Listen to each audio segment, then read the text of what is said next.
Matthew Evans sat alone in his sleek silver Mercedes, the rhythmic hum of the engine doing little to mask his growing frustration.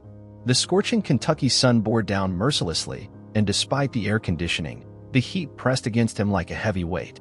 He tapped his fingers impatiently on the leather steering wheel, his gaze shifting between the cracked asphalt ahead and the lifeless signal bar on his phone screen. At 73, Matthew was no stranger to life's conveniences. Decades of success in finance had ensured that problems were nothing more than minor inconveniences, usually solved with a phone call, a check, or a well-placed demand. But today, stranded on an empty country road with a flat tire, he found himself in an unfamiliar predicament, one that money alone couldn't instantly fix.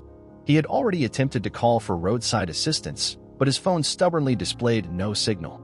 With a sharp sigh, he leaned back against the seat, shifting uncomfortably. It wasn't a disaster, just a delay. But patience had never been his virtue. How long had he been waiting? 20 minutes? 30? He glanced at his watch, his irritation rising. The road stretched before him, empty and silent, save for the distant chirping of crickets from the golden fields on either side. Then, movement caught his eye. A lone figure, a boy, was walking down the road. Matthew narrowed his gaze. The boy looked no older than 14, dressed in a faded black t-shirt and worn-out sneakers. His jeans were slightly too big, the cuffs dusted with dirt from the road. Yet despite his modest appearance, there was a quiet confidence in the way he moved. As the boy approached, he slowed, his sharp eyes scanning the stranded luxury car before meeting Matthew's gaze. "Got a flat, sir?" the boy asked, his voice steady, unhurried. Matthew hesitated for a moment before nodding. "Yeah, damn thing just gave out on me. Tried calling for help, but there's no signal out here." The boy studied the deflated tire, then glanced at the open road behind him, as if considering something. Finally, with a small nod, he spoke. "I can help with that." Matthew blinked. "You can?" The boy nodded again, stepping forward without hesitation. "Yeah, my grandpa taught me how to change a tire last summer." Matthew had expected sympathy, maybe a suggestion to wait for another passing car. But here was this boy, a complete stranger, offering help as if it were the most natural thing in the world. With a reluctant nod, Matthew gestured toward the trunk. "The spare's in there." The boy moved with practiced ease, pulling out the tools and kneeling beside the tire. Matthew watched in silence as the boy inspected the damage and set to work. For the first time in years, Matthew Evans, business mogul, self-made millionaire, stood by helplessly as someone else took charge. Matthew studied the boy as he worked, his movements sure and precise. Elijah. That was his name. Matthew would learn it later, but at that moment, he simply watched, mesmerized by the quiet focus of this boy who couldn't have been older than 13 or 14. His black t-shirt was worn from too many washes, his sneakers scuffed from miles of walking. Yet, there was a confidence in him, an ease that made him seem older than his years. Elijah had approached without fear, without hesitation. There had been no uncertainty in his steps, no doubt in his voice. He had seen the problem and stepped forward to solve it, just like that. "You do this often?" Matthew asked as Elijah tightened the bolts with practiced efficiency. Elijah shrugged. "Sometimes. My grandpa always says it's good to know how to fix things yourself." Matthew felt something stir in his chest. How long had it been since he had fixed anything with his own hands? Since he had relied on skill rather than wealth to solve a problem? Before he could dwell on the thought, Elijah wiped his hands on his jeans and took a step back. "All done," he said simply, offering a small, satisfied smile. Matthew blinked. "That fast?" Elijah nodded. "Tires aren't so bad. Just gotta know what you're doing." Matthew reached into his wallet and pulled out a few crisp bills, holding them out. "Here, take this," he said. "I really appreciate the help." To his shock, Elijah took a step back, shaking his head. "No, sir. I don't need anything." Matthew frowned. "Kid, you just saved me a hell of a lot of trouble. It's just a thank you." But Elijah only tucked his hands into his pockets and smiled. "You don't have to pay someone for doing the right thing." Matthew stood there, frozen. People didn't turn down money. Not in his world. For a long moment, he just stared at the boy, still holding the cash in his hand. Elijah gave him one final nod before turning and walking away, his silhouette growing smaller against the sunlit road. Matthew slowly lowered his hand, slipping the money back into his wallet. For years, his life had been built on transactions, on deals, on exchanges, on making sure that every action had a payoff. But today, he had been helped not because of his wealth, not because of his power, but because of something far rarer: kindness. and for the first time in a long time, he didn't know what to make of it. Matthew Evans sat alone in his grand estate that evening, surrounded by the quiet luxury of his world. The chandelier above cast a warm glow across the polished marble floors, and the scent of his untouched dinner, steak and asparagus, prepared to perfection, filled the air. Yet, despite the comfort, his mind was elsewhere. He leaned back in his leather chair, swirling the amber liquid in his crystal glass, staring at nothing in particular. Elijah. The boy's name lingered in his thoughts, unshakable. Matthew had met thousands of people in his lifetime, business partners, investors, competitors, but there had always been an exchange, a deal, an expectation. No one had ever helped him simply because it was the right thing to do. Elijah had nothing, yet he carried himself like someone who had everything that truly mattered. Matthew glanced at the framed photos lining his study, pictures of himself shaking hands with powerful men, standing beside luxury cars, smiling at grand openings of businesses. They were symbols of his achievements, proof of his success. And yet, they felt hollow compared to the simple, unguarded kindness of a boy with dust on his hands and a quiet dignity in his heart. For the first time in years, Matthew Evans, who had spent a lifetime believing wealth was the measure of a man, felt small. He set down his glass, exhaling sharply. He needed to find that boy. The next morning, Matthew climbed into his car and retraced his steps back to that deserted road. It was foolish, perhaps. What did he expect to find? A boy walking the same path, waiting for another stranger to help? Still, something deep inside him pushed him forward. He stopped at the first gas station he passed, approaching the man behind the counter. "Hey, I'm looking for a kid, black boy, maybe 14. Helped me out yesterday with a flat tire." The man shook his head. "Haven't seen anyone like that." Matthew moved to the next stop, a small diner on the side of the road. He stepped inside, the scent of coffee and bacon greeting him as he approached an older waitress wiping down a table. "Excuse me," he said, clearing his throat. "I'm looking for a boy named Elijah. Young kid, helped me fix my car yesterday." She frowned, thinking for a moment. Then, recognition flickered across her face. "You mean Elijah? Helps folks around here all the time. Sweet kid." She dried her hands on her apron before adding, "Lies with his mama in Harlan." Harlan. Matthew repeated the name in his head. He knew of it, a small town nestled in the foothills of the Appalachians, far from the world of wealth and privilege he lived in. He nodded his thanks, turned on his heel, and walked briskly back to his car. Without a second thought, he put the key in the ignition and set off toward Harlan, chasing a feeling he still didn't fully understand. The drive to Harlan was long, winding through rolling hills and quiet stretches of farmland. Matthew barely noticed the scenery. His mind was too preoccupied with the thought of Elijah. As he pulled into the small town, he immediately noticed how different it was from the world he knew. The houses were modest, some showing the wear of time, but they were cared for. Small shops lined the main street, their signs faded but inviting. Life here moved slower, more deliberately. After asking a few locals for directions, he finally arrived at a narrow dirt road leading to a small house on the outskirts of town. It was old, the paint peeling in places, and the wooden porch sagged slightly under its own weight.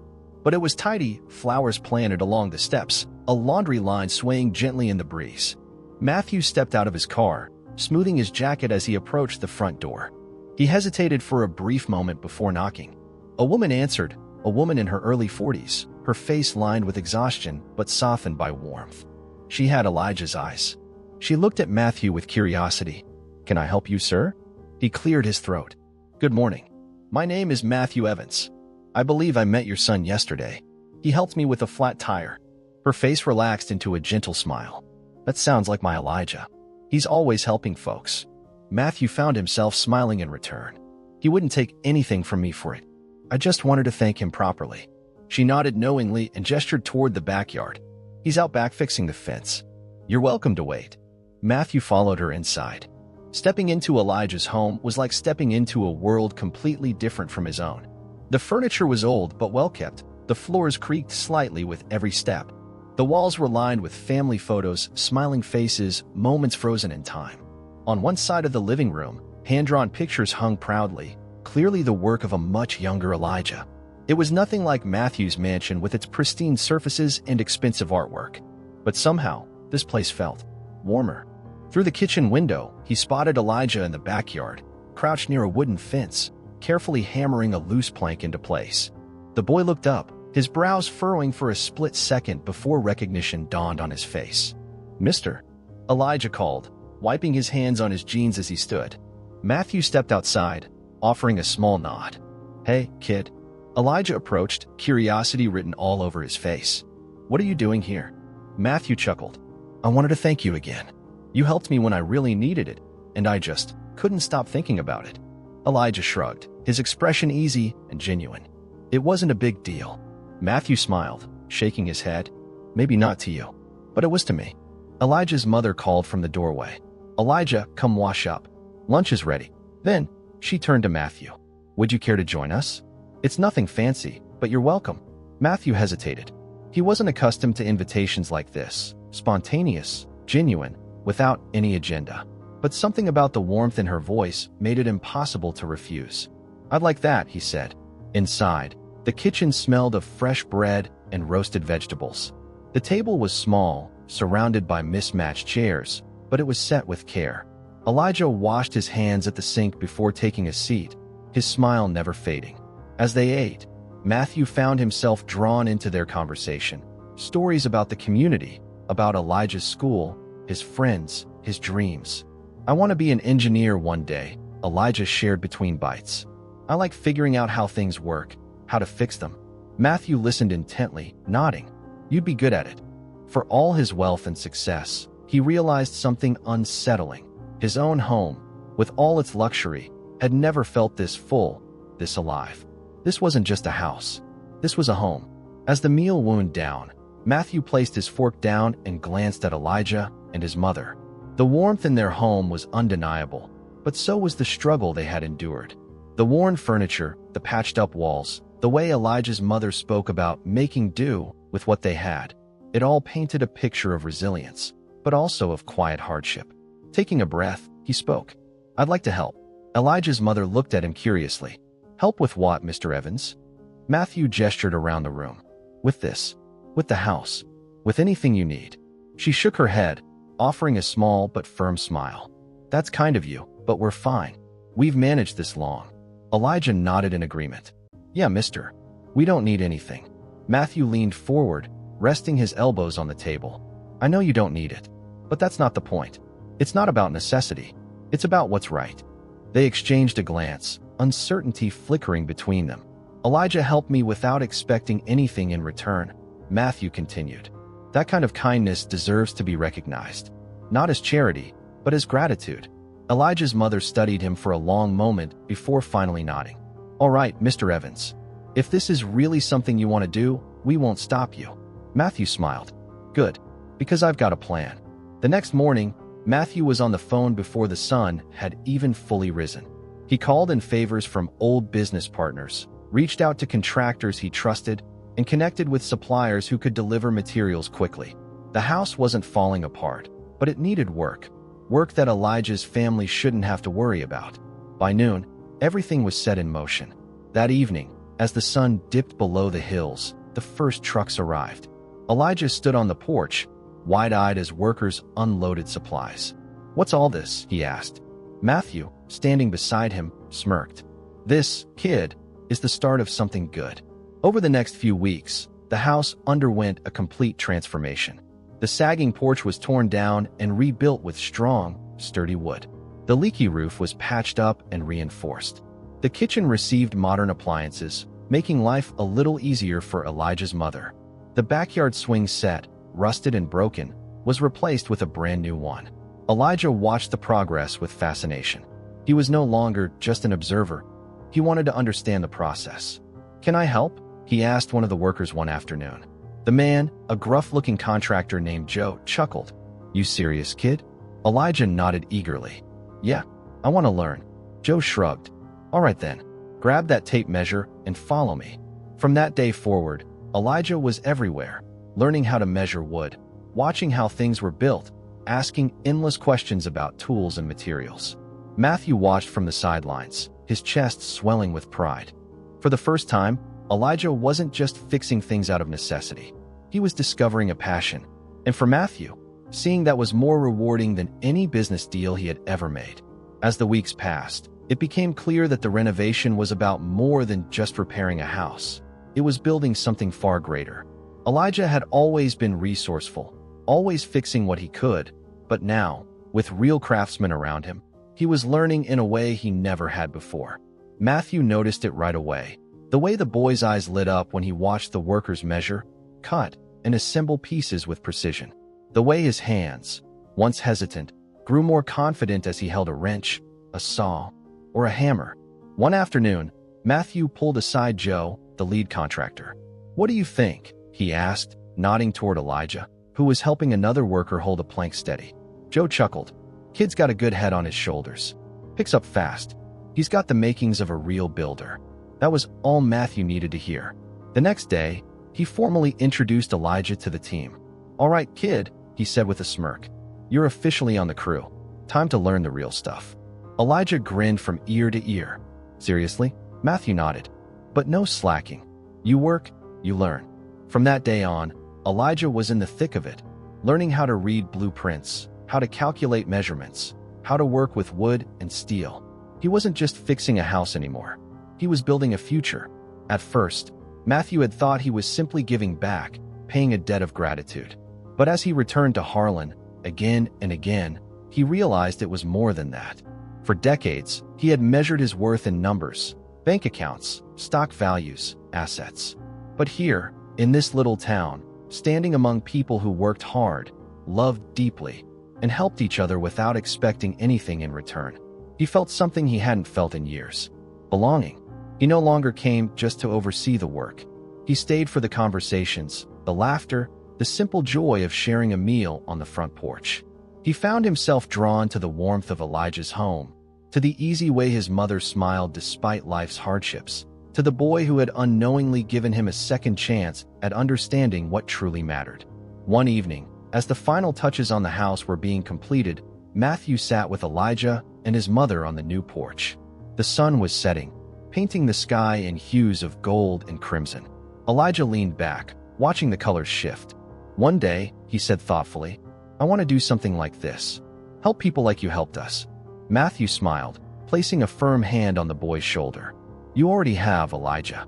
You started all of this with one act of kindness." The boy looked up at him, eyes shining with quiet pride. And in that moment, Matthew knew this was the most meaningful investment he had ever made. Not in a house, not in a business, but in a boy who would go on to change the world. As the sun dipped below the horizon, the three of them sat in comfortable silence, soaking in the warmth, not just of the evening, but of something far deeper. A connection, a purpose, a new beginning. Small blue diamond kindness needs no reward. A single act of genuine kindness can change a life. Elijah didn't expect anything in return, yet his small gesture set off a chain of events that transformed both his and Matthew's futures.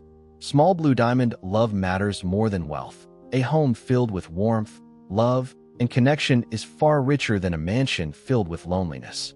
Matthew learned that true wealth is measured by the people we cherish, not the money we accumulate.